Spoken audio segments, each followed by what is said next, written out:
Hey guys, so this week has been a crazy week in the world of Qubic, and there's been so much FUD out there, so much bad news, and it's just been wild. So in this video, I'm going to share with you if you should actually just sell your Qubic, or what you should do, and how you should see how the markets are right now. So let's get into it.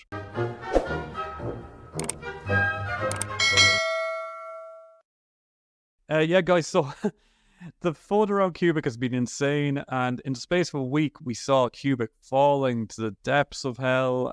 It dropped as low as I think 1,500 per billion. This is just a screenshot I took, around 1,600, and then the last few days, it's been going up now close to 3,000 per billion. Or the last day, it bounced super fast, and the FUD has been insane. So I've a good few videos lined up because there's so much stuff going on in the Qubic network, and I've been doing, as I've been saying, I've been super busy in so many other areas. I haven't been able to share my thoughts as much as I want, or share updates on what's going on with Qubic, but I hope you guys didn't sell. And it's not too late to buy back in, because there's so much good news happening with Qubic, and that price doesn't really matter for now. It might go up a good bit. It might go back down lower than this again. And if it does, I'll be buying more, because the fundamentals of this project are incredible, and the development and speed of development on this project is incredible. So we're going to talk about what drove this price turnaround. But the FUD this whole week, the amount of people that I saw who were avid Qubic supporters turning on the project and just believing the sky was falling in. It just keeps happening to people in crypto, and I don't know how they don't learn. And they were selling their Qubic, going crazy, and then you had, I think, what were mostly counts just made FUD Qubic. There was so much going on, and none of it was founded really. But during the week I shared this, so I just said, "Is now the time to sell your Qubic? If you still have any." And I said the price has fallen, the technology and the project is the exact same. So the projects you invested in, if you understand that project, it hasn't changed one bit, just the price fell.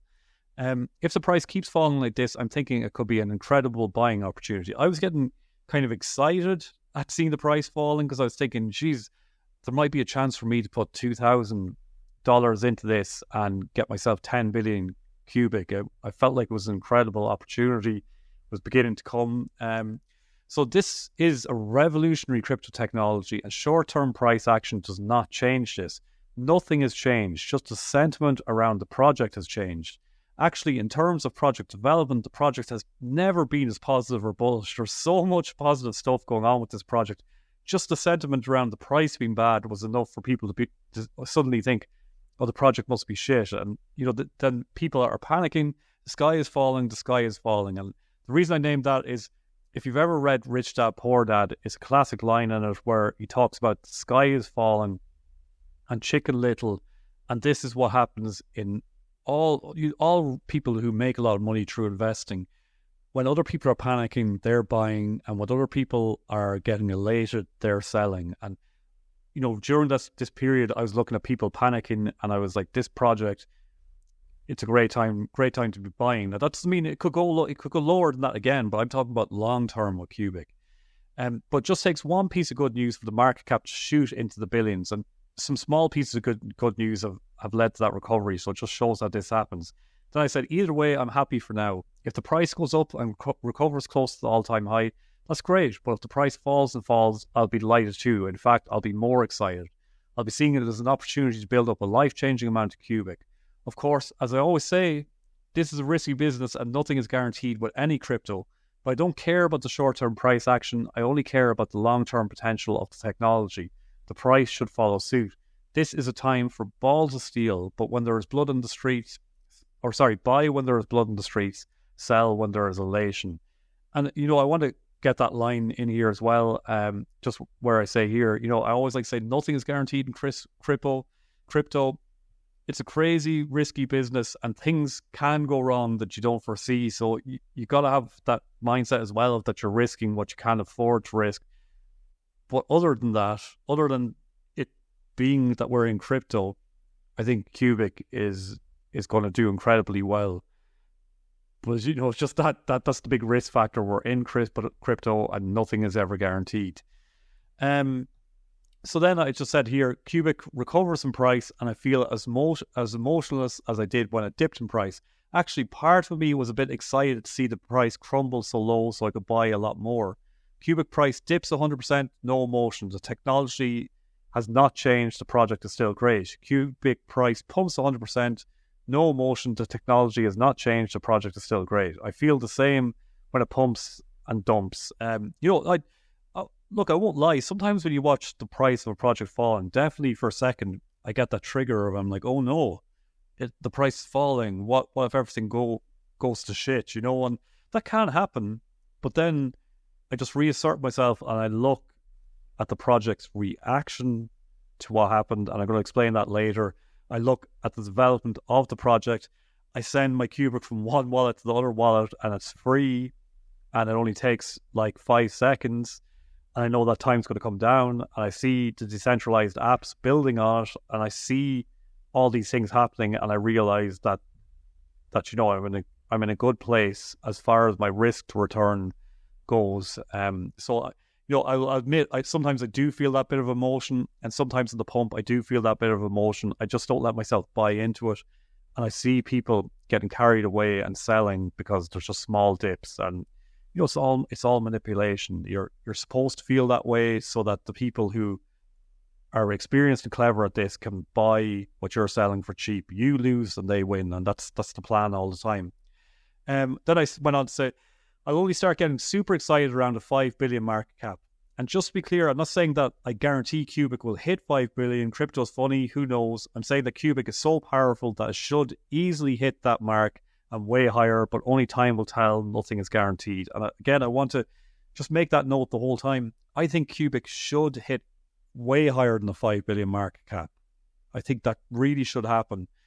But we're in the world of crypto again. I'm not saying that will happen. It could go to zero because you just never know with crypto. So I'm not guaranteeing anything there, but just my thoughts are this project should go way, way above this 5 billion market cap, but only time's going to tell how it'll play out. So don't come blaming me if it goes to zero, because I don't know.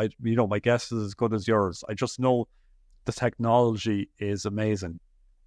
So then, so there was so much FUD going around, and I just picked out some of the good FUD. Most of the FUD is just stuff like, I don't like the founder, I don't like the way he speaks. Basically, that's one of the biggest things that are FUD, or his past projects, even though they were successful projects and they're still in existence, and they were actually revolutionary projects for their time, people just say, the project's pumped, he left them. That's what people's big FUD is against Qubic. But you got to bear in mind that Sergey Ivancheglo has been talking specifically about Qubic by name since 2012, so 12 years. But the ideas for Qubic go back 20 years, and you can see documented evidence of that, where this thing of using miners' power or other people's computing power to build a decentralized data center and supercomputer, that's existed for a long time, over 20 years actually. He's written papers about that. So this has been his baby all along. He just, those other projects were more like his science experiments, but this project has a real use case and it really works. But anyway, so this guy, and this is genuine FUD. I think this is a good guy, but just, he kind of doesn't believe in the hype of Qubic, but I don't think he's probably looked into it enough. But he just mentioned no B2B, so no business to business, no independent D apps, so no decentralized apps that are independent of Qubic, so that haven't been developed by a team who brought us Qubic, no real markets with adequate liquidity, nothing to do on the network. I'm not really sure what he means by nothing to do on the network. I guess he means no reason to use the network. Tokenomics entirely dependent on use case and no use case. And this is valid. As I went on to say here, these are some valid points. I'll give you that, but these comments are mostly untrue or distorted. So I'm not saying that this guy has been untrue or dishonest. I'm just saying that his comments, if he looked into them more, they're actually untrue or distorted. This is a super early phase project, so of course there aren't independent decentralized apps. I mean, right now they're developing papers, academic papers and scientific papers, and onboarding for actual independent people to come and create their own decentralized apps on the Qubic network. And I would argue, in some respects, some of the developments like Q Silver has been doing appears kind of independent, but I take the point, there's no true independent developers working on Qubic right now. And the reason is it's just an early phase project, and they don't know how to use it. They don't know about Qubic yet. They don't know that it's a feeless platform, but that will come. So that's just a sign of an early phase project. But I take the point that it's true. And then, no strong markets completely relates to that as well. Of course, when you've an early phase project and it's gaining liquidity, it's that's a thing of early phase markets. It's a fair point and it's true, but that's just something that you comment on an early phase project. And the whole point is, when we talk about this, we're in Qubic so early, like super early, like we're here before the project's even really started and we're buying Qubic. So that's the whole point, is that's what we know, or I hope that's what I know, is that I'm in this so early that I'm getting in there before there's independent centralized apps or strong markets.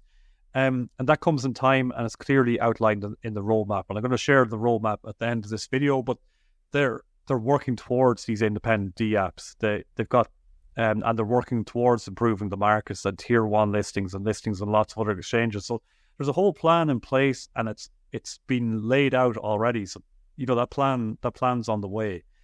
And then I said, at least there are D apps on the network already. Most projects at this early stage and further have no smart contracts or no decentralized apps.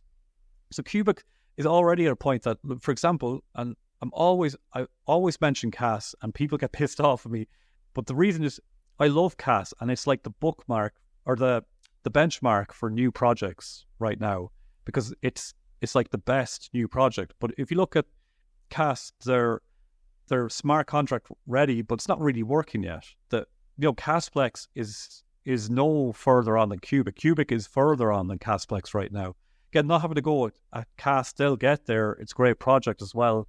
But I'm just saying that if you're putting down Qubic in that regard, you could take most new projects and a lot of us projects that are already going and talk about them not having independent apps. They don't even have decentralized apps. Qubic already has working decentralized apps on the network, and it won't be long before it's oracles as well.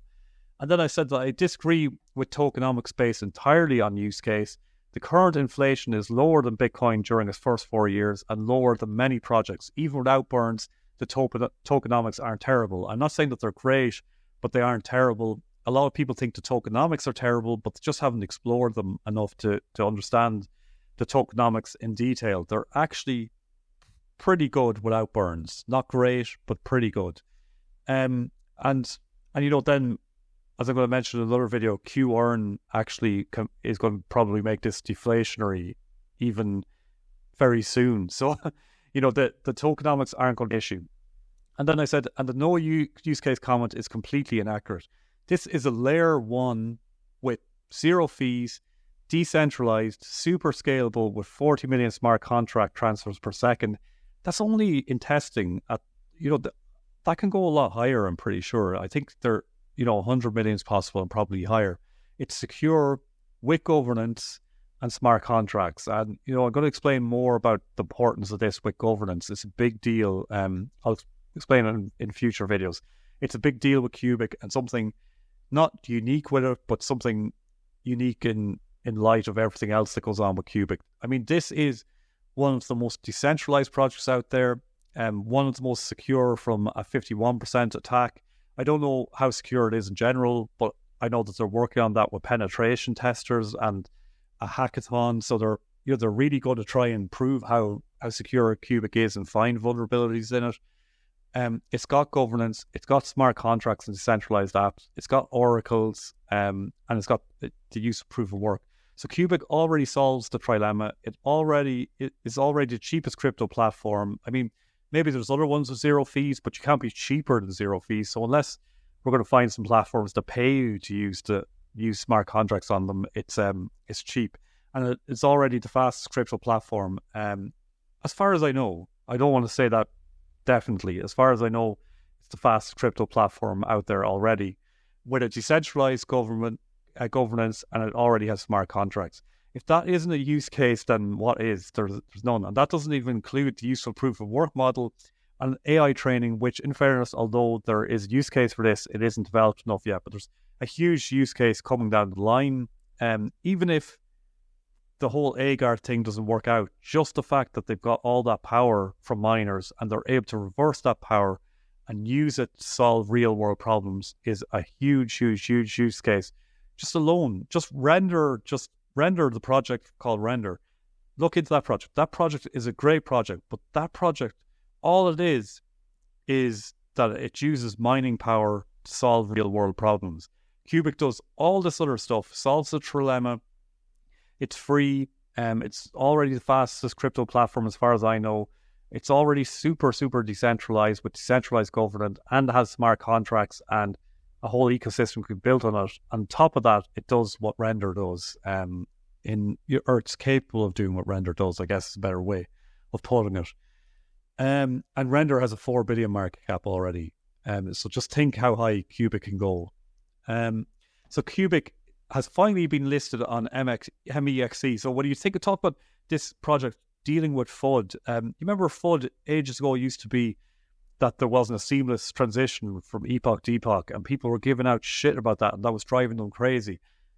Then the team addressed that, as they said they would in the first place, and then there were seamless transitions.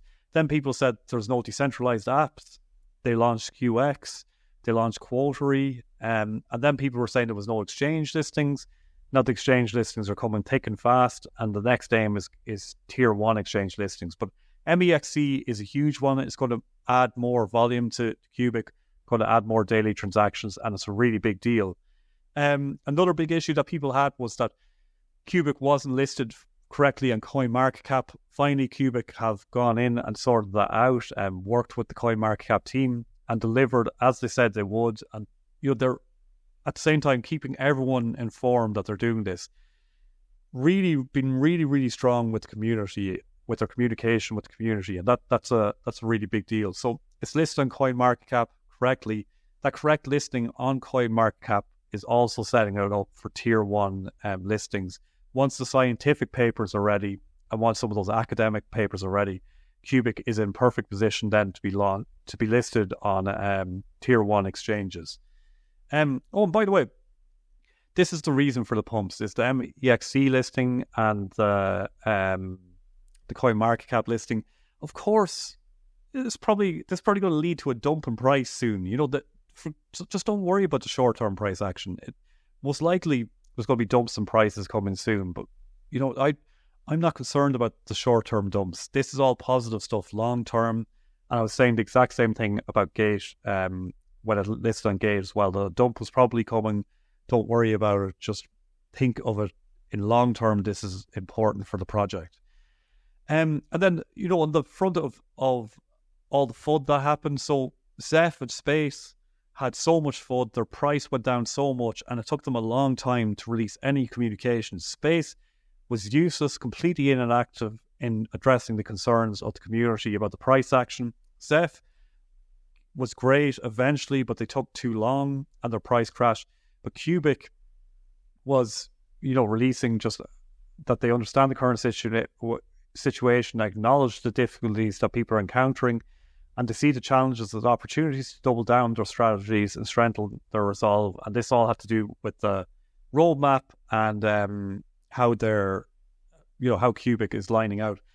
This was released by the steering committee, and again, this is the governance that's part of Qubic. This is decentralized governance, is what the steering committee is. It's a decentralized committee that works with Qubic and steers the direction of the project. And the strength that Qubic showed during all this FUD is incredible. Not in terms of the price. The price was always probably going to recover at some point, but in terms of how they dealt with all this. And at the same time, they're driving community engagement. They're running weekly, I think, quizzes twice a week where people can win prizes. Just building up that community the whole time and being strong in the face of FUD.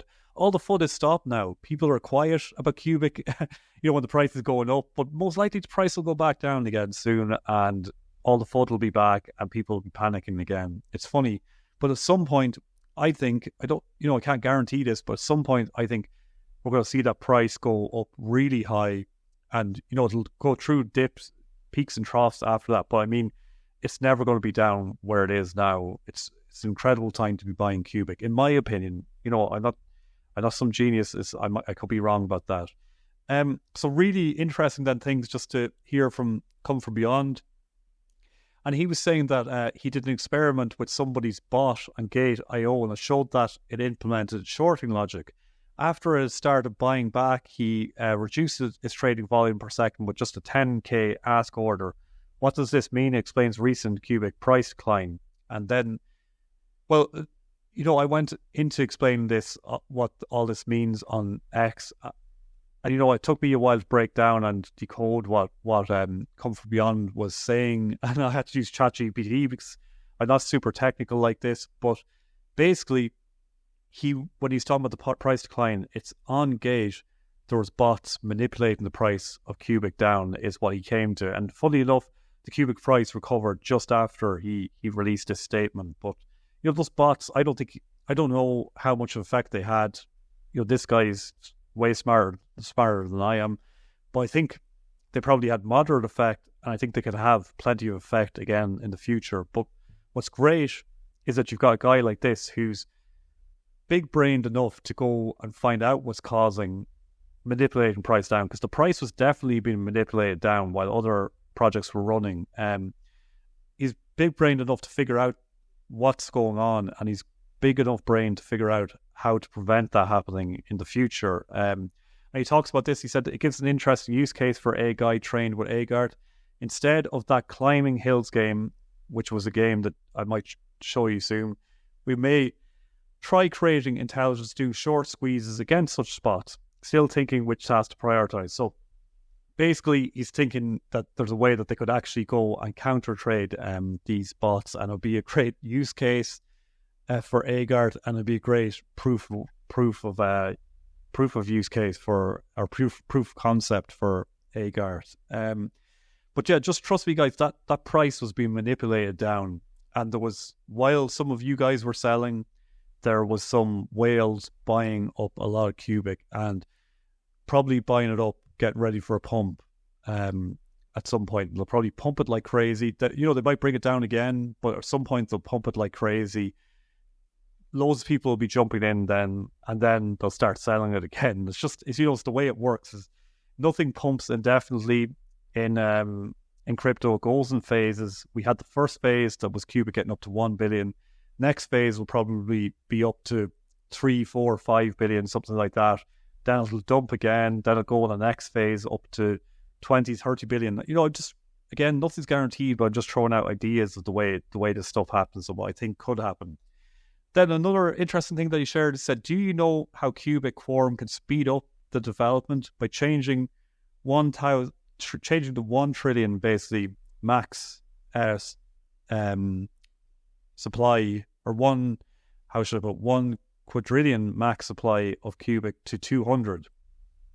And he says how they can do that, and then he says after that the development team will have 82 weeks, assuming no further burns will be happening. So basically what he's saying there is that when you get to the end of, so if there's 200 trillion, it'll take 82 weeks for us to hit that 200 trillion max supply. If, because Qubic will keep growing at that rate with 1 trillion being released every week.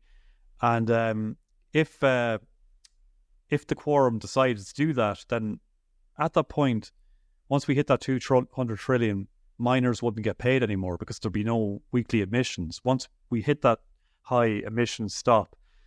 So basically what he's saying is that's how to speed up development, because you really scared the shit out of the developers, and they're like, okay, we really need to get burns happening on the Qubic network as quick as possible so that the weekly emissions can keep going up so that they can get paid, because that's how they get paid. But I think what's really powerful about this statement is showing how decentralized Qubic is. The Quorum can reduce that max supply. They can also increase the max supply, but they're only going to do things that are in favor of Qubic and are powerful for Qubic because they get paid in Qubic. So they're not going to do anything to negatively affect the value of Qubic.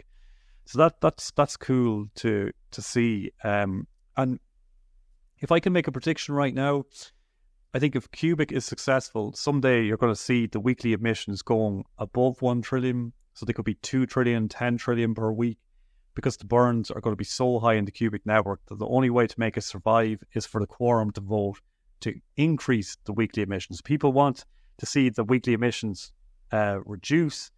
I'm going to make a bet that if Qubic is successful as a project, that you're going to see the emissions eventually increase dramatically. But let's see how that goes.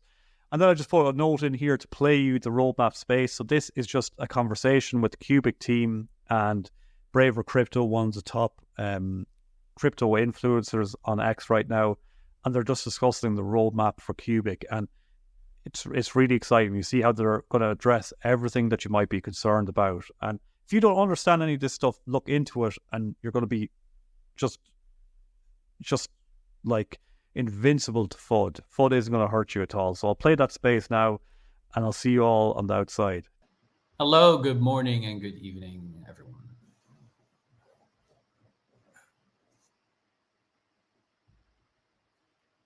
How's it going, Braver? What are you up to? I'm doing great, man. Just literally stepped in my front door after dropping my son at camp.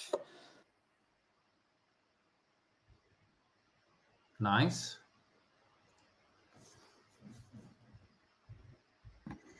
Hello, X World. GM and hello X World. It's nice to be here.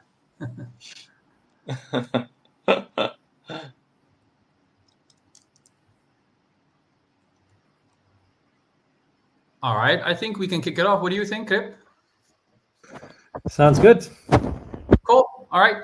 Hey, so welcome everyone to our first Qubic AMA session. We're absolutely thrilled to have you all here as we present today Qubic's 2024 roadmap. Yeah, so my name is Stella Noot. I'll be your moderator for today with our much valued co-host Braver. And with me are also Crip, who leads our partnerships. Today, also our tech lead, Joe Tom, is here. Please keep in mind, for some of us, it's our first space. So I hope you can, forgive the occasional hiccups also today. But over the last couple of weeks, we've been working tirelessly, also to bring our roadmap, basically to life. Obviously, we've been working also tirelessly over the last couple of years to bring our vision of accessible AI to life.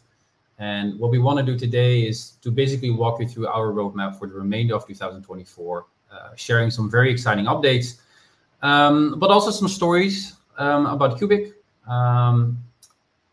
Please keep in mind this is the state of the day, and we will add more, timelines and also details over the next couple of days. But before we move into the roadmap, we thought it might make sense to begin actually talking about the market sentiment. So Braver, what do you make of the current market, and how do you think that might be impacting Qubic? Sorry, Talos, I didn't catch your question. What do I think of what? What do you think of the current crypto market, and how that might be impacting Qubic? Oh, that's a good question. So I've been pretty vocal on Discord and X, Telegram, really whoever asked. What I personally think is that we are getting very close, or really maybe even already met our bottom, our local bottom. It's really nice to see a couple days in a row of Bitcoin staying strong up high around that 58K mark. Ethereum above 3,100. But in general, we've been suffering through a really, really long and brutal red market since about March 11th is like when it really kicked in. And it's been a long time. You guys know how it is in crypto, like a month, 2 months. It doesn't feel like a month, 2 months. It feels like years. So it's been a very tiring and difficult process for almost everyone in the space. A lot of people have been losing their patience. A lot of people have been capitulating and selling at losses. And a lot of people have been just, saying the bull run is over. I don't think any of that is true.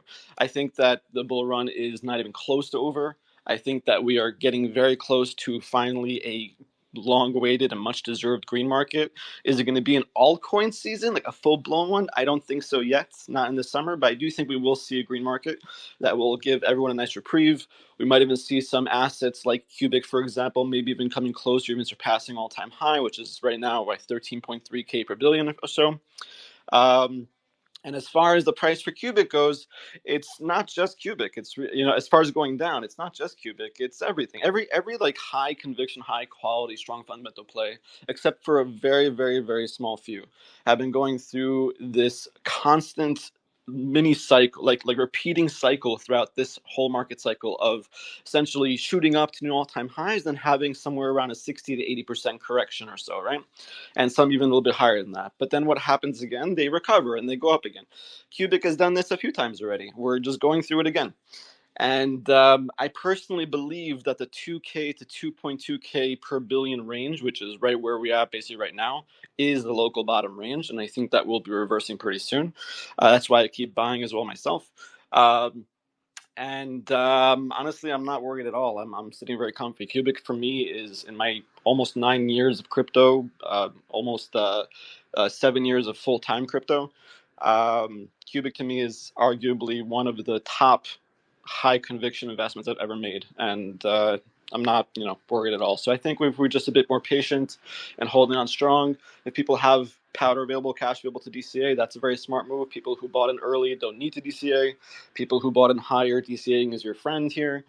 And I think that people who actually do that and don't capitulate and don't give in to the fear and don't give in to the market makers' psychological warfare that they are waging on us and trying to get us to have max fear and max pain and to just, give up.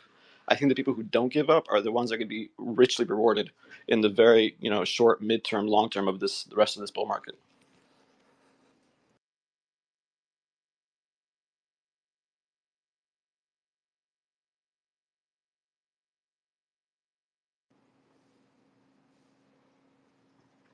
Thanks a lot, Braver.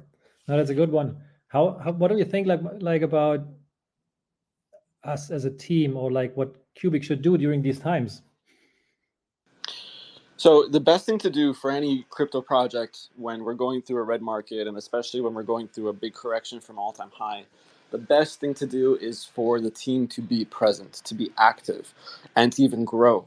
To make big announcements doesn't really help much, because the fact of the matter is the way the market makers run the crypto world, and whoever doesn't really know what market maker is, please, I highly advise you to go Google it. Sorry, folks, I lost the connection a bit. That's okay. Yeah, I can hear you. Can you hear me? Yes, all good. Okay, awesome. So I was saying I highly advise everybody here to really research what market makers are, see what their role is. Their roles are essentially to drive the market up and down.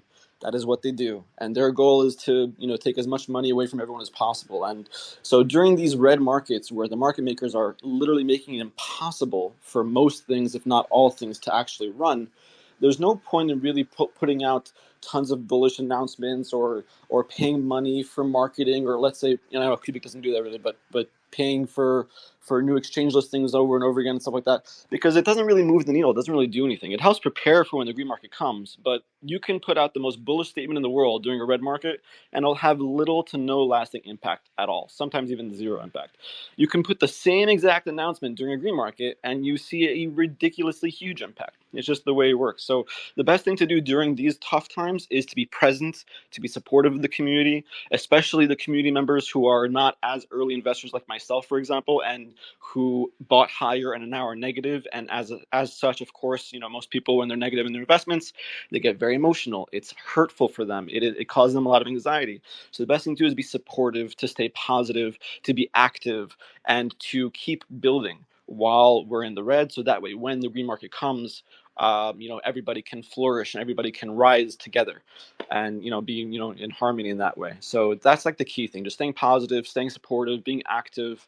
That's like the biggest main thing that I would recommend to any project, especially Qubic, during these hard times.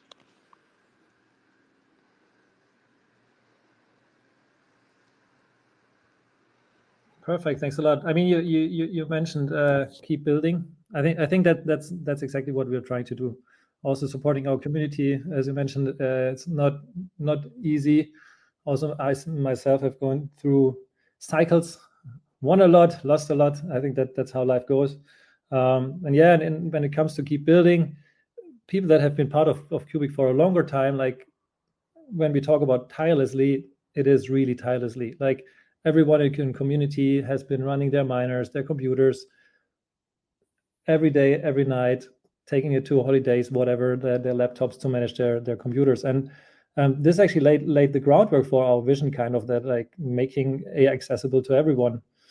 And what we have been doing in the last weeks, like the last 3 weeks, actually, we thought about, okay, what should be our 3 main focus areas for that roadmap that we are going to present. We came up with three, which we are going to discuss today. One is developing a vibrant ecosystem. Another one is advancing AI research and development, which we are doing with the ultimate goal with AGARTH, actually.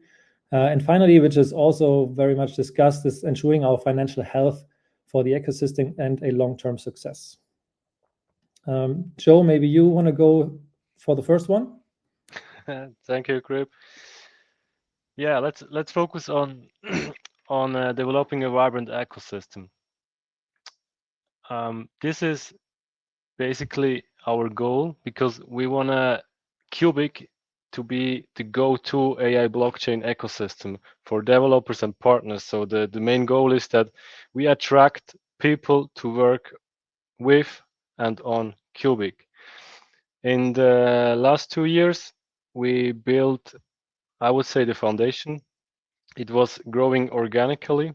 So, and what we now need is that we extend this organically grow. For example, we are working on grants, we are working on incubator programs, and we also, of course, want to securing a listing on a tier 1 exchange.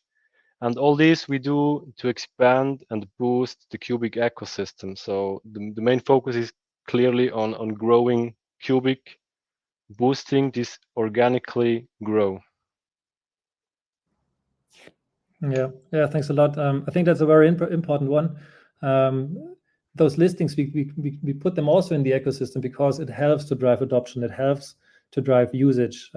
We need to grow, right? Hyper growth, basically. And the interesting thing is, I mean, think about it. We're now talking about tier 1 listings. More or minor, exactly 1 year ago, we were shoving around queues and Bitcoin on OTC basis, on OTC deals.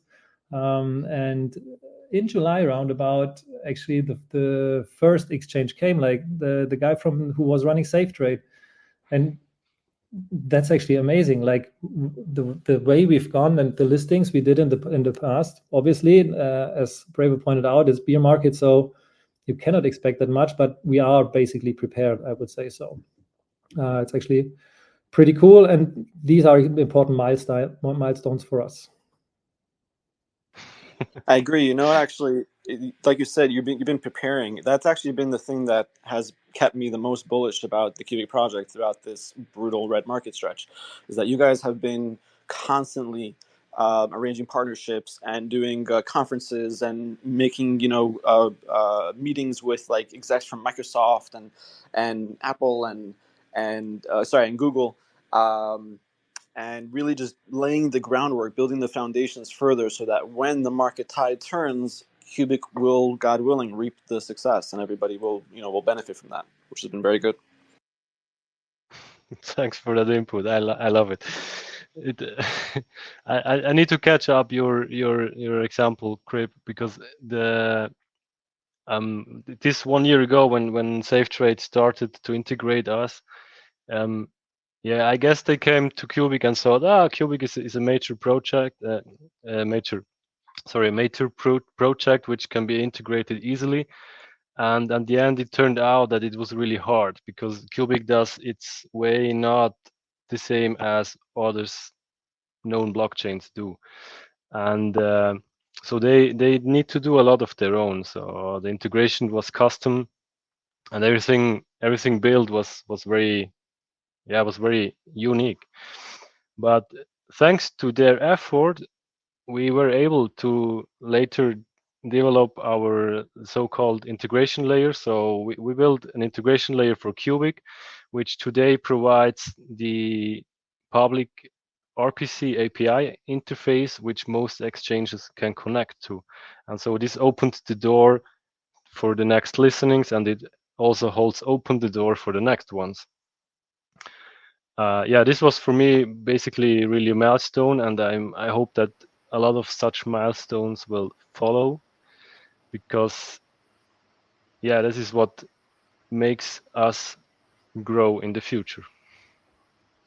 Yeah, I think it's awesome. I think it's really inspiring to hear these stories of perseverance and I guess also success. Hey, but let's focus also on the developer ecosystem. Do you remember when we still had the idea that every contributor should deliver first and only then actually receive the reward? I'll take that. Because it's very interesting, right? Like the idea is develop first, get money after.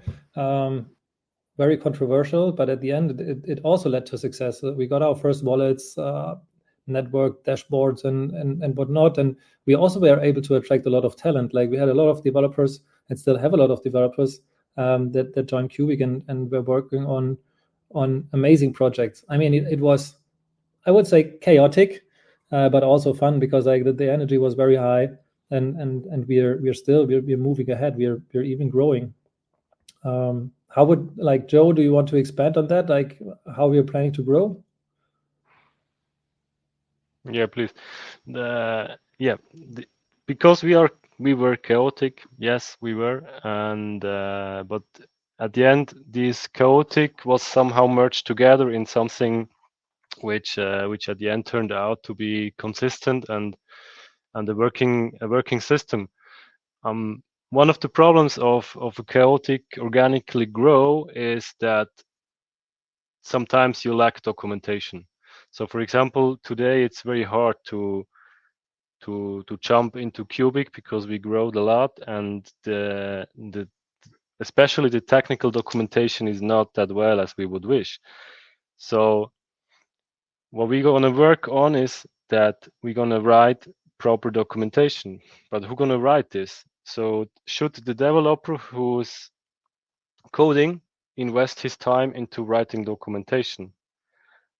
This question is what we thought about, and we said, no, maybe let the devs do their genius code and hire some, let's say, technical writers or whatever, and let they write down the genius from the coders. So then we can have the best code and the best documentation. And this is should be the key factor to attract more devs to join, also partners. Imagine if you have a proper documentation, or you have a proper SDK, you have an integration paper which describes how you can interact with Qubic.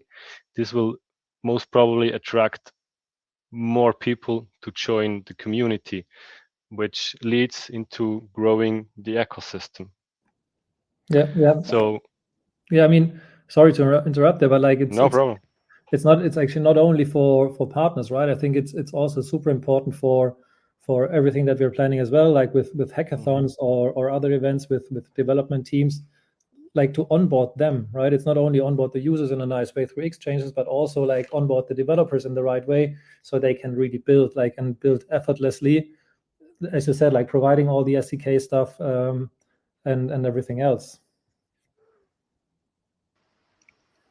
Yeah, absolutely. So I guess we already talked about that. We wanna do hackathons, with which we can attract new devs, and we also want to have some kind of grant program, incubator programs, which only can success if there is a proper documentation and the proper base foundation where they can build on top of it. Exactly. Hey, and Totem, I think I heard you guys also speak about that white paper. I mean, since I'm in Qubic, I think this was one of the most questioned things, right? I guess since I'm in Qubic, almost the beginning, I heard this question. It's uncountable. So everyone in the crypto space wanna have a white paper, and CFP, the founder of Qubic, advised us to write the white paper when we finalize the protocol. So it's the main idea is to finalize the protocol, having everything ready, and then write the white paper. And of course, we are now at the stage where we can say we have a stable network, we have working smart contracts, we have everything ready. So the protocol is not finalized, but it is at the stage we can start to write the white paper. And yeah, that's it's definitely on the roadmap to write it down, to get it out to the community, to everyone who is interested in. And it will also be that this white paper is a work in progress. So we will have it to the state from today, and it will grow as Qubic grows. So it will be work in progress until we finalize the protocol. Yeah, I just want to say, I actually, the no white paper thing was a very big deal for a lot of people, right? Especially people who, in my opinion, didn't really just, bring themselves into the Qubic Discord and actually get to know you guys like I did and ask questions and, really see that there's a lot of information, a plethora of information in the Discord. So people were making a big deal out of the white paper when really they didn't really understand what they were making a big deal out of. And I actually really enjoyed and liked the explanation that CFB gave of why there was no white paper yet, because like he simply said, so many projects write white papers before they actually build anything or develop anything, and they go in it with a vision, right? And then that vision changes and evolves along the way, sometimes even dramatically. And then that white paper is useless; it's nothing. So they often have to rewrite and bring updated white papers and updated roadmaps and such, right? And that actually happens often. And so so his thesis was that let's build first, make sure we actually have the correct vision, and then put in a white paper to show what we are. So we're not just going to keep changing it. And that when I heard that explanation, to me, I was sold on that, because that makes sense. Not everybody has to have a white paper before they actually build a protocol. If you're already coming to the market with a launch mainnet or a built protocol and whatnot, and you're presenting a white paper before anybody even knows you exist, that's one thing. But with Qubic in particular, you guys, I think most people don't really understand that Qubic got really big really fast, way earlier than expected. If you remember, Joe Tom, when I first reached out to you and speaking with you back like last August, we even had a conversation about centralized exchange listings, like what was the plan. You actually told me, if I remember, the quote was, we don't even plan on getting on our first exchange for at least 6 to 10 months from now. That was last August. Yes. We're 11 months later now, and we're already on like 12 exchanges. So like the market kind of just discovered you guys. You blew up in popularity way faster than anticipated, and it just kind of like forced you guys to accelerate. But the plan was nowhere near to be at this point by this point, and especially the community itself, which is in my opinion one of the largest and strongest and fastest growing dedicated communities in all of crypto. There's very few that can rival it. It's in my opinion very impressive in such a short time span. We're not even a year in from when you guys really first got discovered to the world. Not even a year. It's about 11 months, and look at how far you guys have come. So it's pretty cool. And the white paper will come. The technical documentation will come. You guys have been doing a great job building, and then you'll be able to put it all on paper and satisfy all those who really just want that before they even take a look at Qubic, which thankfully the more and more people in the crypto space has come to Qubic and gravitated towards Qubic without necessarily needing that right away. Yeah, thank you very much, Braver. I can remember these first days with you.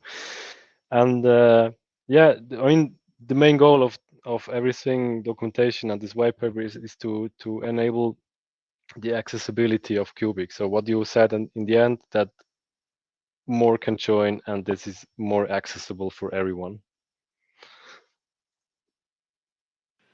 Yeah, by the way, also Joe Tom and Crib Joe, it's really nice to finally hear your voices. Yes.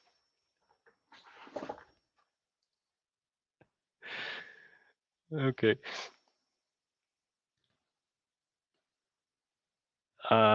Braver, just I mean, now you said you're with us like a year. can you? I'm wondering, what was your let's say your first experience with Qubic? How did you experience it in terms of, yeah, I don't know. Yeah, just give me some feeling. What was your feeling first with Qubic? Sure. I'll tell you like this. I'm the type of person in life that I like to trust my gut feeling. I like to follow my intuition. It has always steered me in the right direction. Whenever I don't follow my gut, whenever I don't follow my intuition for whatever reason, it almost always leads to mistakes and failure. Right? With Qubic, I had a really good gut feeling. That was off the bat. And after I actually reached out to team members like yourself and Cribjo and got to know you guys, and after I really fully researched CFB, his entire history, all the good, all the bad, everything in between, everything. My conviction kept growing and growing, and I saw you guys, in my opinion, are pretty good people, genuine people who actually are building something real, and no matter what the outside noise was saying. And as I kept speaking to you guys, asking more questions, and you were so friendly and transparent and open to speaking. And at the time also, like I didn't have as many followers as I did now, or whatever it was. It wasn't about a big crypto page or something like that. It was just about a person coming to you guys in a friendly manner, respectful manner, asking nice questions, good questions, just trying to genuinely learn. And you guys were very helpful in that. And that is something that you don't always see with crypto projects. You really don't. It should be something that is automatic with every crypto project, but unfortunately, with like 90% of them, it is not that way. And that right away gave me a really good feeling and experience for you guys. And then that good gut feeling just kept growing as time has passed, and I kept seeing more and more of how you guys operate and what you guys do.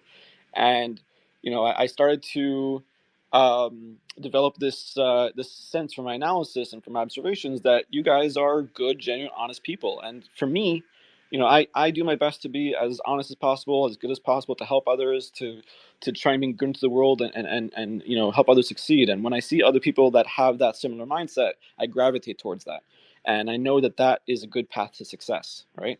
So it was very cool, honestly, finding your project. One of my team members in my BC community actually first told me about Qubic, and I got into your Discord and I started asking around.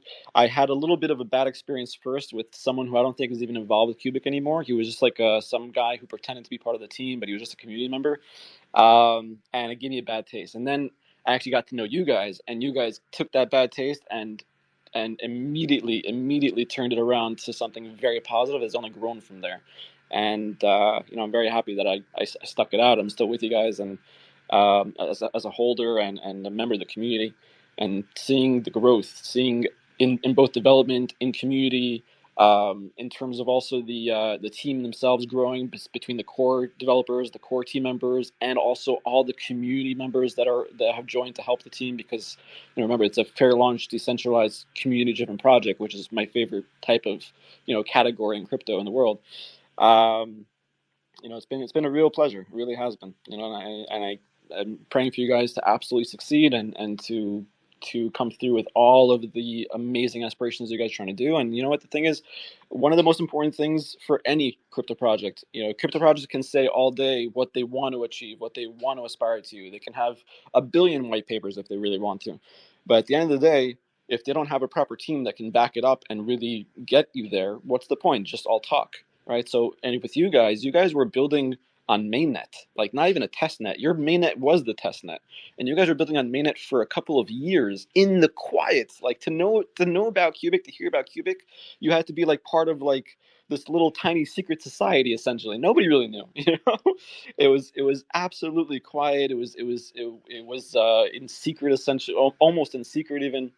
And when I see crypto project who work so hard and develop so much before even becoming known, that is a very bullish thing. That shows that you guys are in it for the right reasons. You're not trying to get fame or fortune or whatever it is. You're trying to build something real. And when you provide in business, I learned a long time ago, and I adopt this philosophy, and this is how I always trained other sales agents and other director of sales and other people that I've mentored in my past, that when you put the client first, and that includes providing a good product, good service, honesty, all that stuff. When you put the client first, money and success always follows. When you put money first and success first, or fame or power or anything like that first, the customers, the people, the following, that does not always follow. Usually they end up running away when they see what the person's really about. So I saw that you guys are doing things the right way, and that really resonated with me. I really gravitated towards that, and you guys have not changed. You haven't changed your MO. You haven't changed your characters. You haven't changed your personas. You haven't changed your goals and missions. Everything. It's all been consistent and constant, no matter what, and I love that. Yeah. I think. Oh, go ahead. I think the focus obviously changes, right? So as you said, like, or also with our full ecosystem, where obviously we're trying to be more accessible, and with that, it's really about also making Qubic more accessible to academia, right? So we've talked about the ecosystem now. That, like, let's quickly touch on advancing the AI research and development. I think the most exciting thing that's happening right now is that someone is working on a first academic paper around Qubic with focus on AGARTH. So they really should check our assumption on AGARTH and make basically Qubic more accessible, or excite the academia and research departments about Qubic. That's going to be super cool, I think. And it's just another approach to get more people in. Love to hear that. And you know what? That's one of the major things: the focus on development, the focus on revolutionary breakthrough technology. First quorum-based computer, bringing in AI Garth, AGI, really trying to change the world with decentralized AI. That is, it's incredible. It really is. And at the end of the day, what the most important thing is with any crypto project is, the tech, the team, the community. And I think on all three fronts, you guys are more than succeeding. Thank you again. I was expecting, when I asked you how was your experience with Qubic, that you tell me something like, I tried to use the wallet and it was really user friendly. So something like this I expected. Well, I'll tell you what, it was very difficult at first. Yeah, exactly.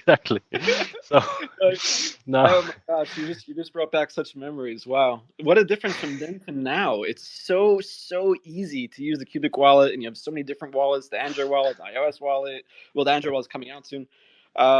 It's so easy compared to what it was at the very beginning. But you know what? That's a bullish thing. I was telling my community when we first were researching Qubic and deciding whether or not to invest and put it as one of our long-term investments.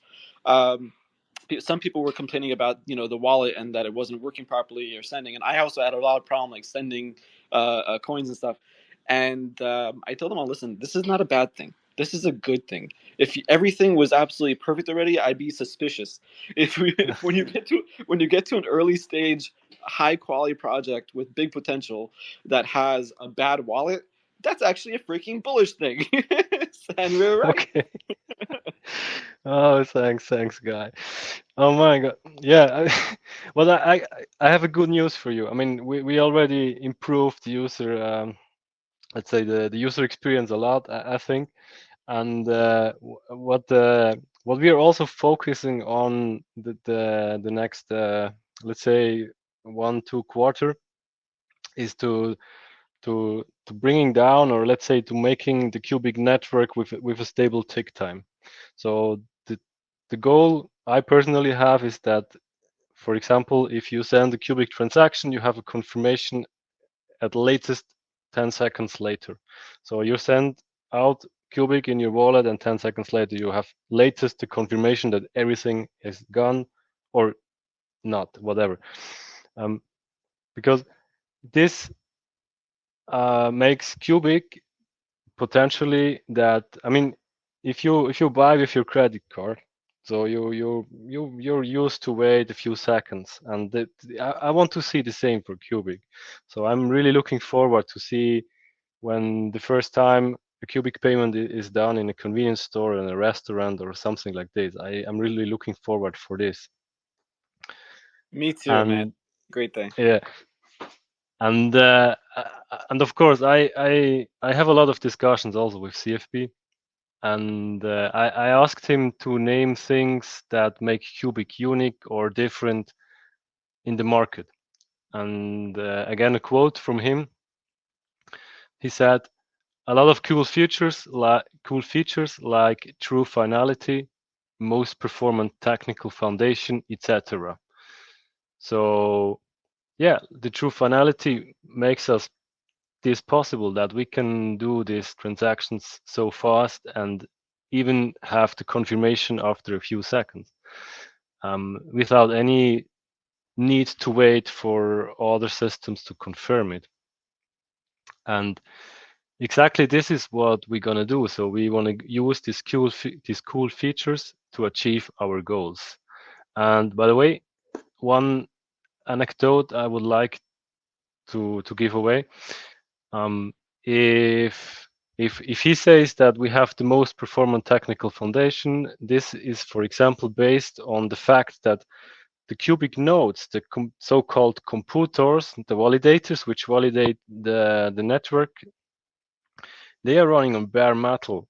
They are not running on any operating system. So this makes it very performant. And together with the reward system, which is implemented into the Qubic chain, we ensure that the operators which operate these nodes use the most recent hardware and the most performant hardware. Because if they don't do, they got not that much reward as they would get if they have more performant hardware. And yeah, that's absolutely what I think will will go. Hey, and Totem, I guess also a question from my side, like, you know, while going through these upgrades and all these updates, like, how do we know that Qubic is actually secure? That's a really hard question. Basically, Qubic is open source, so everyone is invited to test Qubic. Everyone is invited to do like a penetration testing or trying to hack in or whatever. And this is what actually happens. So the community gives us feedback. We can listen to them. We do. So we are open and yeah, this helps us to improve also the security. And what's on the roadmap for also for this year is that we also want to go to do a documented third-party security audit, so that a specialized company will come and test everything in Qubic, so that beside what we already did, every penetration test we already had, we're gonna add another one which is then documented for everyone to see that Qubic is as a secure place, that the Qubic is a secure place as we all want. So that's mainly what we want to do. Yeah, thanks. Hey, and I think that actually leads us also to our last and also third theme. Yeah, so if anyone also has questions, then you know, feel free to send them through the messages. Yeah, so our third theme is like, how do we actually ensure a Qubic ecosystem, right? That's, you know, financially healthy, and that's also basically set up for long-term, you know, success. And, you know, maybe this is a bit more of the boring part, I would say, of all the three themes, but it's absolutely important, you know, for our, you know, future success and also survivability, right? If we want to, you know, move successfully through a potential bear market. Right. So what we will also be working hard on is, you know, securing sustainable runway for Qubic, so we can also continue to build effectively, you know, throughout the upcoming few months, but also the upcoming few years. Right. That also means that we are, you know, sort of rolling out an organization that will help us to, you know, manage things like contracts and payroll, invoices, expenses, and also sets us up, right, to hire the best talent out there, also in the market, so we can, you know, continue, you know, to fuel also Jotom's teams, right, with the best talent, and also infrastructure. I also think that, you know, something else that we need to improve, and I think have already started to improve, is to increase our transparency, right, through the community. So we've started now with organizing, you know, internal all hands that give the team members at Qubic full transparency, full insights on everything that's being built. And starting, I think, also within the next 2 weeks, we will also start to organize, more frequent community AMAs, right? So that you can be absolutely up close of all the things that we're building. We're internally also starting to use, OKR principles, which basically means that it will allow us to, track more closely how we are, progressing towards goals. That we're not spending, mindless amounts of money on, on things that shouldn't be receiving those funds, but that we're actually allocating those funds to things that really matter, right? Like marketing, or maybe the grant, right, that we're building. And I think also what comes with that, right, is understanding, I guess, also our legal position in crypto. So we're also speaking with legal counsels to better understand our position within crypto and the forever changing legislation, right? Because this changes and it will impact also Qubic. So yeah, that's the boring part, I would say, but also important. But I think we have something fun also still to discuss, right, Quib? Yeah, I mean, what means fun? I think this was supposed to be our roadmap presentation, right? So we presented some parts of the roadmap. Everyone here will receive a link to a blog post, which is a little bit more written in detail what we want to do, and a more complete list, because there were only several points. But also, like, if there can be an announcement, we should do an announcement. And what's most likely liked in crypto is announcement of announcements, right? So I'm going to do one now, because I cannot talk about it, obviously. But look out for X and potentially Discord. There will be an announcement at 16th of July, 12 UTC.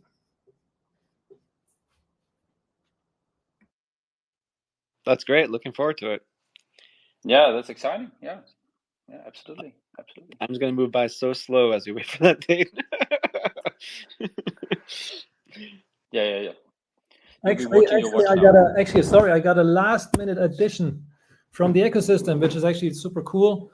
I was also in contact with the team from Q Silver, and some of you potentially know, like, they've rebranded to Valis, which is super cool. They just did that yesterday. They are opening actually their Discord for the general public today. So everyone who wants to know what exciting things they are cooking, feel free to go there. And potentially tomorrow they're launching their new website. So and obviously some additional announcements are coming next week. So these guys are rocking it, really. Super cool to have them, and let's see what they're coming up with. Yeah, I'm glad you mentioned that. Actually, I wanted to touch on Q Silver and other community devs and their work, and just in general the progress, just for a bit.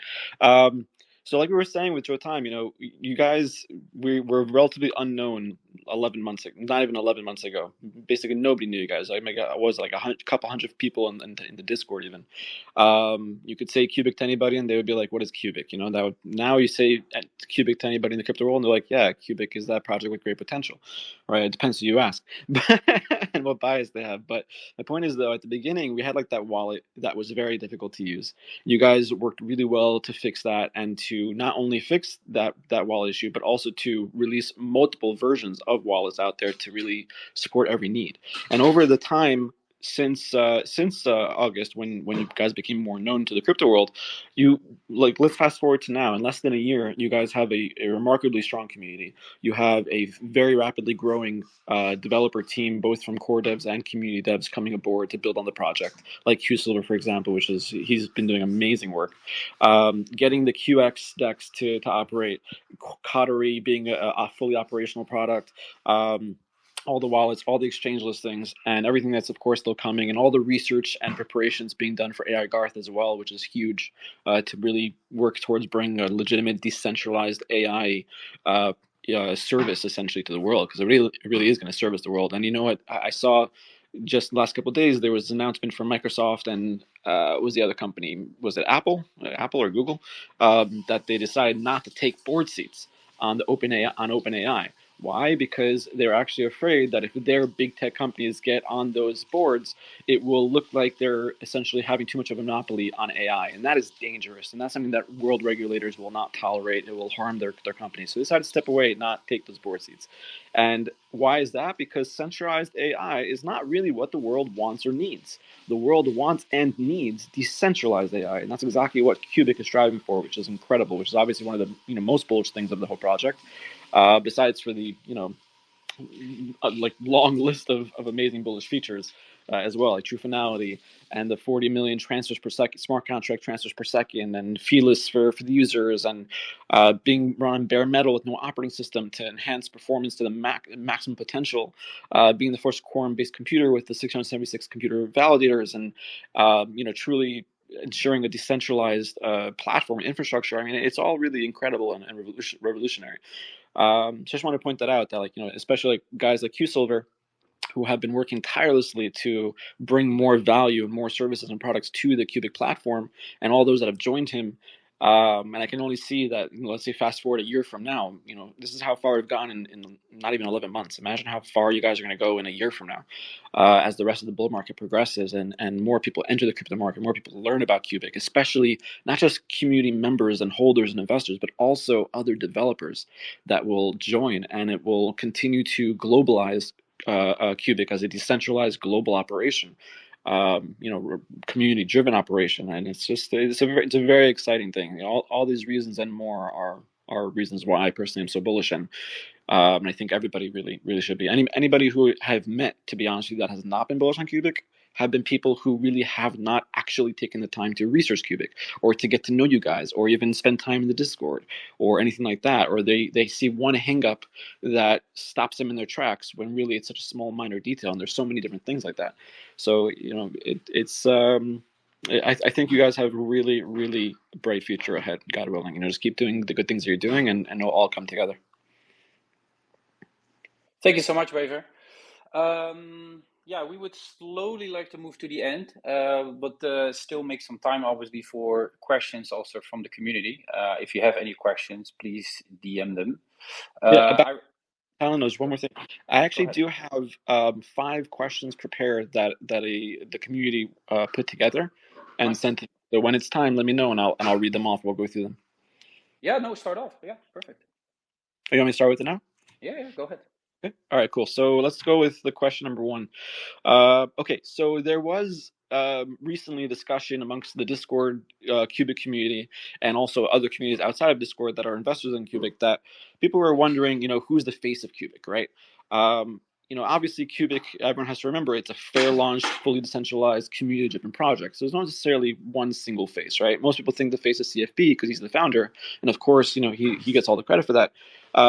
But as far as someone to represent Qubic, especially like public or in X Spaces videos, so the community wants to know, who do you guys have in mind that can really take on that role and help essentially be the face of Qubic and have that personable aspect to Qubic.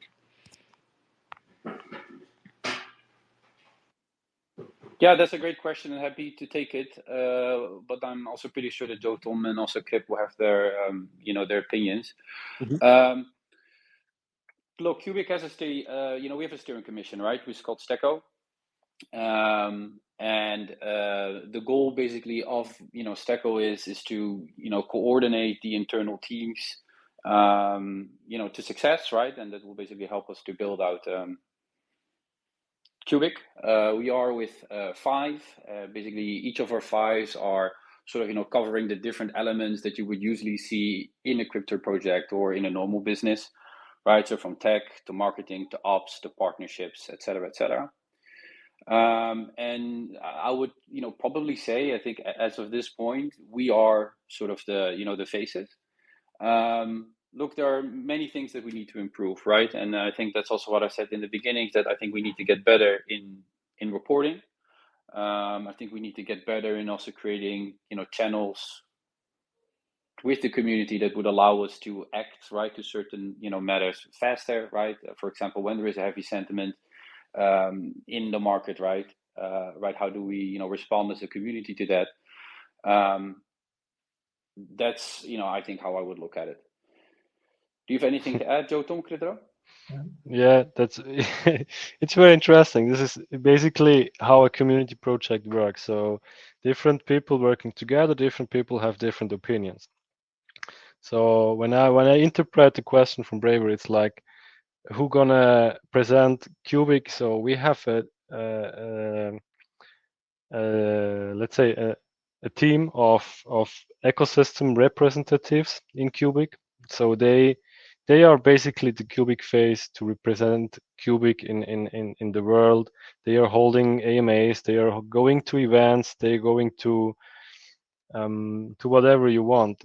And you guys, you should all know them already. So they were at several AMAs, and so this, for me, these are the faces of Qubic in terms of the representation of the project. So they got insights from inside of the Qubic, and they can transport this information to the world. That's my opinion. Amazing. So essentially, at the conference and everything, there could be representatives from the steering committee, which I know already have, like, for example, Albert, who is a phenomenal ambassador in Europe. I think he's from Spain originally, and he is a very active ambassador there.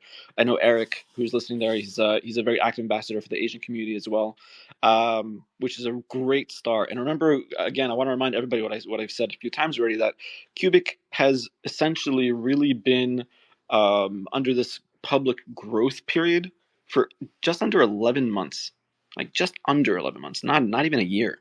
And how far they progress in this, less than a year is really impressive. And I want to make sure that everybody, recognizes that, because that's the reality. Like, that's the fact that it actually is an impressive feat. So essentially, were you guys saying that you're going to keep growing that steering committee? You're going to keep, growing with ambassadors, and these are going to be the face, the representative, essentially, at all the conferences and the meetups and yada yada, all these different cool things that are going to be in the future to help grow the Qubic presence in the world, right? I mean, that's how I would understand. Yes. Yeah, absolutely. I mean, but like what we see, I mean, obviously, potentially one hopes that we can grow like Bitcoin and directly in a decentralized way, right? So Bitcoin was very generic, was very organic, like people organize themselves. I believe this is something where we should get to, because that should be the ultimate goal. At the same time, I think the market doesn't give you that time anymore. Like, you don't have 12 years anymore. So therefore, like, we need a body like us right now. But like, we don't want to power play this, obviously. Like, we need to give the community everything they need to create this thriving ecosystem, to be this thriving ecosystem, and eventually everyone becomes an ambassador of Qubic. Yeah, sorry, Braver. And by the way, I'm really happy to join any hackathon or any technical thing. So I'm happy to see any dev or anyone there on site. So I will most probably travel this year to any hackathon we organize. Okay, that's awesome news. Good to hear. And also, only Braver, quickly, let's run through your questions sharp, so we try to get the community in as well. Definitely. Okay. All right. Next question was, there was a very incredible announcement regarding, acquiring the services of market makers, right, to help with the price stabilization of Qubic, especially as it grows and gets more exchanges. So the community was asking, have these market makers been engaged yet? Have they been spoken to yet? And if yes, what's the update? If no, what is the ETA, so to speak? No, market makers have been engaged. I think you know yourself from experience that no market maker will save your price, right? Market makers are basically there to create a convenient trading experience, and we don't have unlimited funds available for those market makers, so we're spreading those funds only on the real big exchanges in order to create the best experience for our users.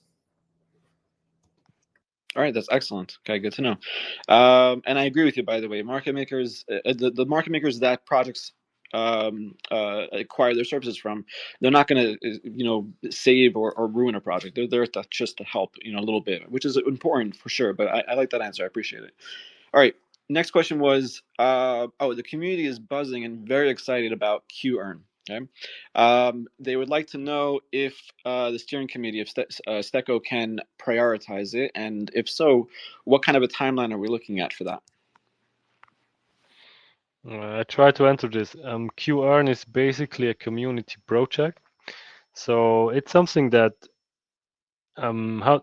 it's the core of Qubic, so everybody can contribute. So it's not in the, let's say, it's not the power of steering committee to allow or to enhance QEarn. So it's the community who does. So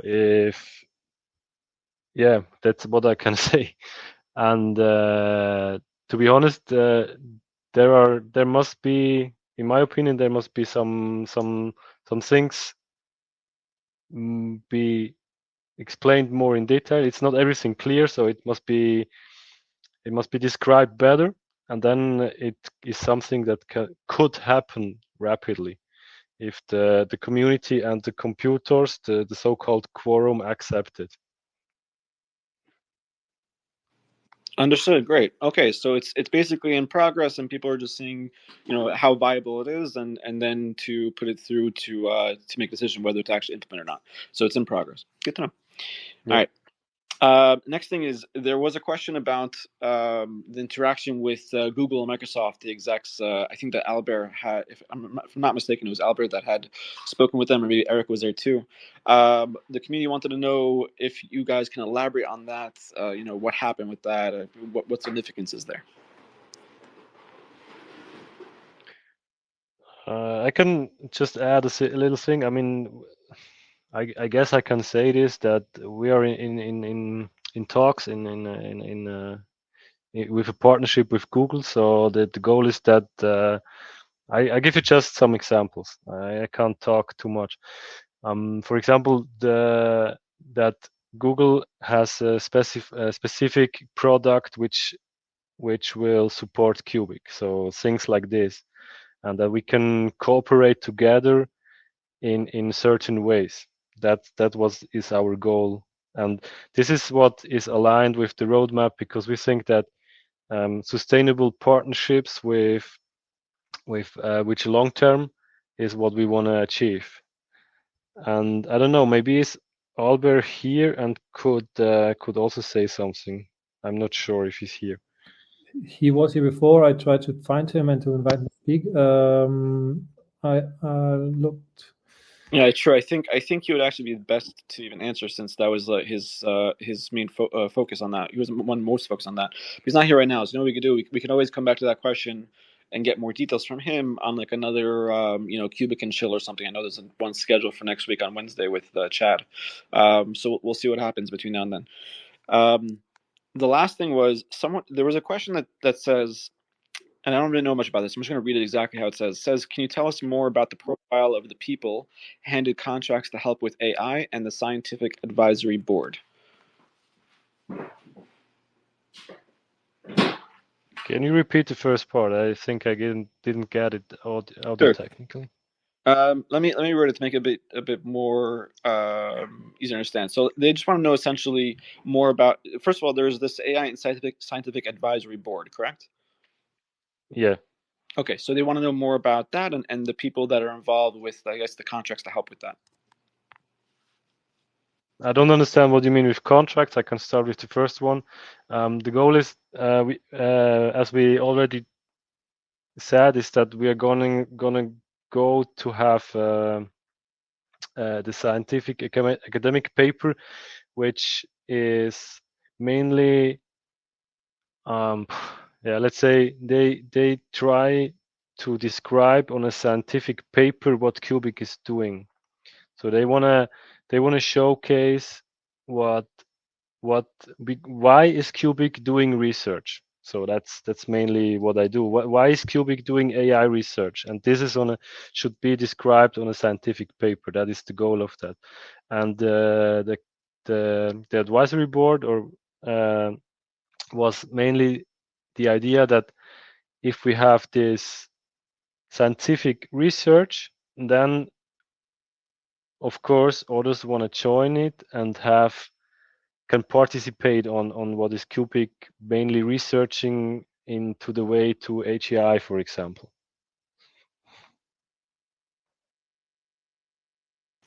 Okay, Oh, incredible.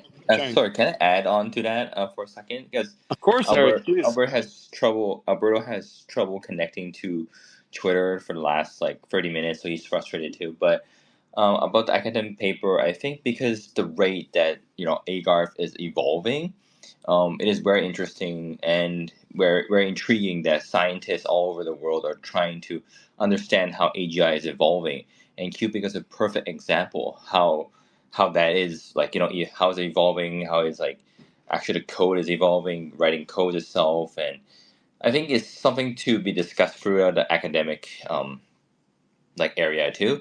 So not only we're trying to empower everyone with AI in the very near future, like academic needs to understand it more so that can support the bigger companies or bigger corporations with better collaboration. So I can tell you guys, we just had another meeting with Google just I think like 4 hours ago, just talking about bare metal and about their product, how they can support us in general about the AI. So it's very exciting to do all this. So all this paper and Google and Microsoft, all these all tie in together somehow. So I think when there's more concrete stuff that we can talk about or announce, I think Jotum and talent nodes and the stakeholder would just announce it. And it's still work in progress, but we're building there.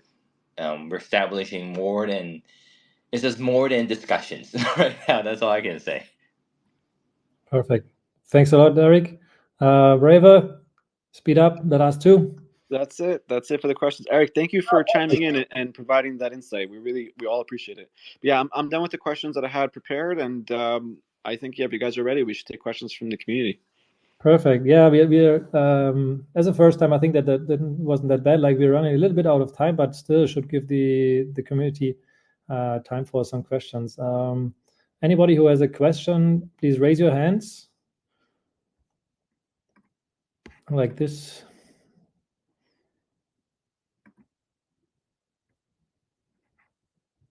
Or request to speak. So we have a few people here requested already. Let me bring some up. I know. There you go. Let's get you up here. All right, wake me up before you bobo. Welcome. What would you like to ask us?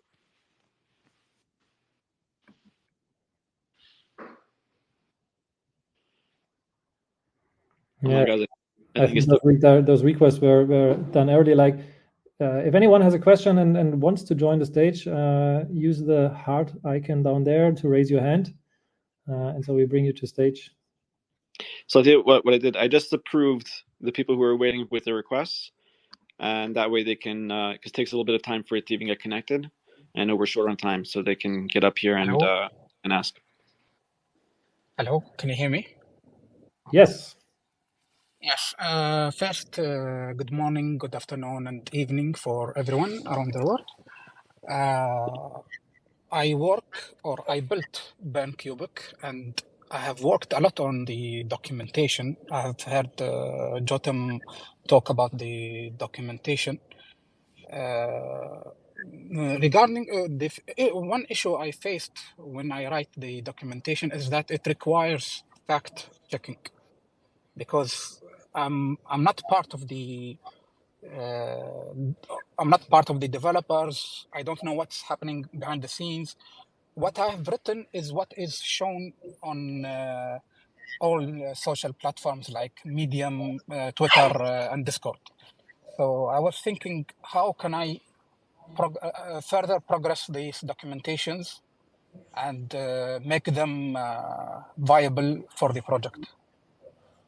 Yeah, thanks a lot. I think that's a very good question, and also really appreciate your efforts. I've seen some threads about these. I mean, that's a very good example. I think getting these writers that really know how to do these things, to ask the right questions to the right people, and then like get these things together would help for sure. And I think like you should team up with them. I think this would be the easiest way, and we are happy to support, obviously. Let's make a quick win. Let's show. We have next week a session where we do documentation stuff. Let's just join there. Write me in Discord, and I want to invite you to join there. The idea of this session is that that I'm there, and the people can just ask questions, and we're gonna create the basic structure of the future documentation. So it's very welcome that you can join there. All right. Thank you very much. That's all I had.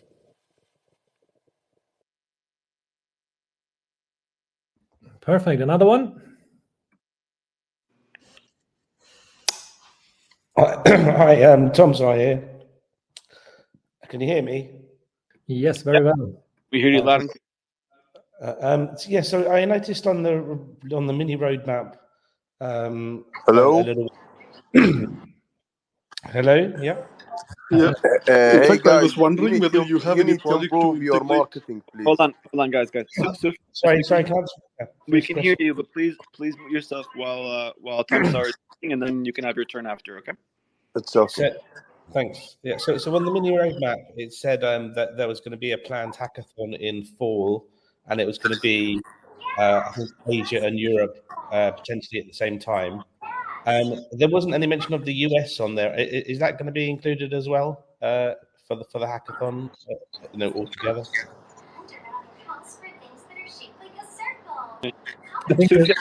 Would you mind please muting your mic?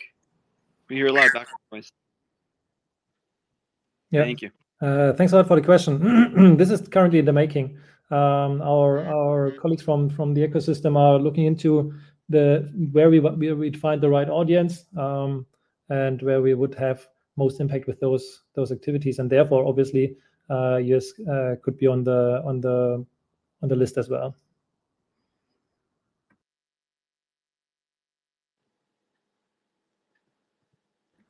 Do we have a next one? Yes, can I ask a question, please? Sure, go for it. In fact, it's do you have any project to integrate the storage of Qubic on Ledger, for example, or any cold wallet? There are several wallet integrations ongoing. We've heard from Heat Wallet, also Tangem, and Ledger would be very interesting right now. Nothing ongoing, but it would actually make a great community project. Mm-hmm. Okay. I think there's also Hash Wallet, is there not? Yes, Hash Wallet as well. True. The Hash Tangem integration is ongoing. I'm sure Ledger will happen at some point in the future. It's still relatively early for that. But that's a great question. Thank you. Okay, thank you. Yeah, we even have almost ready the MetaMask integration, so this will also happen. Nice. Okay, who would like to speak next? I'll take a shot at it. Sure, go ahead, Chad. It's a community question that I've been asked probably 1,000 times. What's the difference between a tick chain and a blockchain? Like I try to explain it, but I'm like not gigabrained enough. I'm like I'm just missing the part. So I have the gigabrains here, it'd be awesome. What's the difference between a tick chain and a blockchain? I wouldn't really differentiate it that much. I mean, if you say tick equals block, then you have the same, right? True. I mean, from a user perspective, it's almost the same. I mean, the difference is that we call it tick, and others say block, for example. All right. So when the tick's verified, it's like a block verification. Then, like, what's the difference? Like, yeah, not exactly. That's very. You can really compare it. So it's mostly the same, but it's a different approach we go. So for example, when the tick has passed, then we know that it is that's a true finality, we call it. So after one tick has passed, we know everything is happened, and we don't need to wait for other validators to validate it. So that's maybe a difference. And the rest, I guess it would be a bit technically when I now start to talk about how the quorum votes are gathered together into one tick to validate.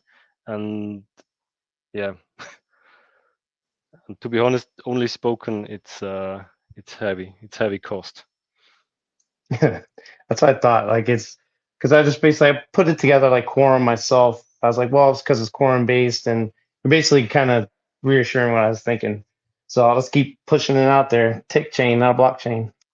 Yeah, well, essentially they're very similar purposes, right?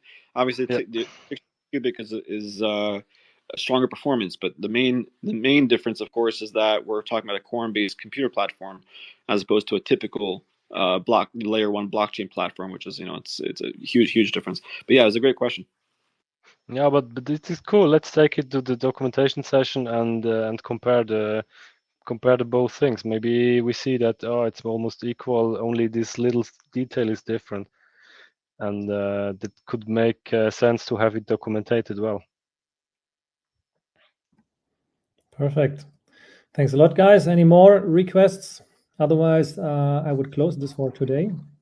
Guys, if you need any marketing in Gulf countries, I'm up here. And by the way, I jumped into your coin because Braver was like so into it. I didn't do much researches, but I went hard on it, to be honest, because I see you guys having a potential. I hope you guys make it in the front run. And if you guys need any marketing knowledge in the Gulf, I'll be happy to share many things with you guys.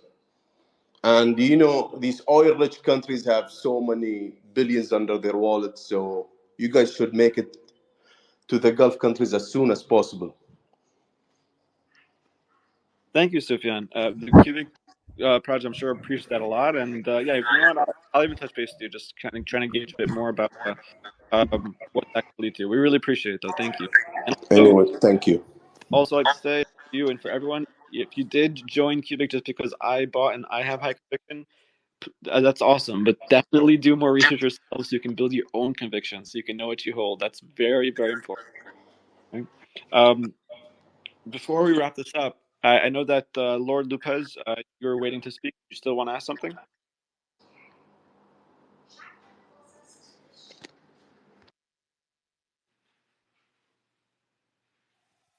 One last thing. You plan to have another space or do you plan to have these spaces regularly? I could hop up. I plan on having Qubic and Chills every Wednesday. It can happen every Wednesday to every other Wednesday, and it's just a community outreach. It's I'm not officially part of Qubic or anything else. I just want to like touch base with community members and kind of just spread the knowledge of Qubic. I was thinking of making like a fun thing where we drop some type of research every AMA. You know what I mean? So it's something that we're talking about and you're interested in it. You just click on it and then you start to research it yourself. Conviction isn't free. The issue here is that I had a lot of things I wanted to talk about regarding Qubic, but I had to give others chance to speak as well. So this was a really nice opportunity. I think let's meet in Discord and take the discussion there, because there's so many things we could discuss also for your project, documentation, etc. Really welcome to do this there as well. Yeah, but just to answer the question, I can't for sure speak for the Qubic project because I'm not a team member, just a community member like everyone else. But well, really everyone is a community member. It's a centralized project. But the point is, to answer your question, and there for sure, in my opinion, will be more of these Qubic official Qubic AMAs and spaces for updates and stuff, especially as the crypto market cycle progresses throughout the rest of this year, and things are inevitably going to get much busier and much more developed, and a lot more is going to be happening. Yeah, it would be a very good idea. I would personally highly advise that we do have more of these official Qubic AMAs and roadmap updates and stuff like that, or big announcement updates throughout the next coming months. It will be every week now, but every couple of weeks or once a month or something like that. Yeah, it's a good idea. And like Chad said, he actually took the initiative, which is such a nice thing to see from a community member. He had his first this past Wednesday Qubic and chill spaces that anybody can join, anybody can speak and converse and ask questions and stuff and speak with each other, and he's planning on continuing that. So I think that's awesome, and I wouldn't be surprised if we even see more community members start doing that too. So there's definitely a lot more opportunities for sure. And for you in particular, I know that you as a developer, and you're building on the project, which is one of the reasons why I love these types of spaces with actual core developers, that now you have you're gonna be invited to be with them in the Discord, especially when they're discussing that technical documentation, and you can discuss so many different actual technical development related discussions that I think 99% of people here would not understand at all, including myself. But but it'd be good to have it directly with developers. That's pretty awesome. I'm happy for you. Perfect. So I think let's conclude this one. Thank you very much for taking the time, everyone. And we will get back with the updated blog post, I'd say tomorrow, UTC, let's say 12 o'clock UTC tomorrow, and share it on X. You will know for sure when it's coming, and looking forward to the next one. Awesome. Thank you guys. Thank you very much. Thank you, Crib Joe. Thank you, Joe Tom. Thank you, guys. Thank you, guys. It was good. It was good. Awesome. Have a good evening. Cheers, morning, whatever. Bye-bye. Bye. Bye-bye. Thank you. God bless you, everyone. Take care.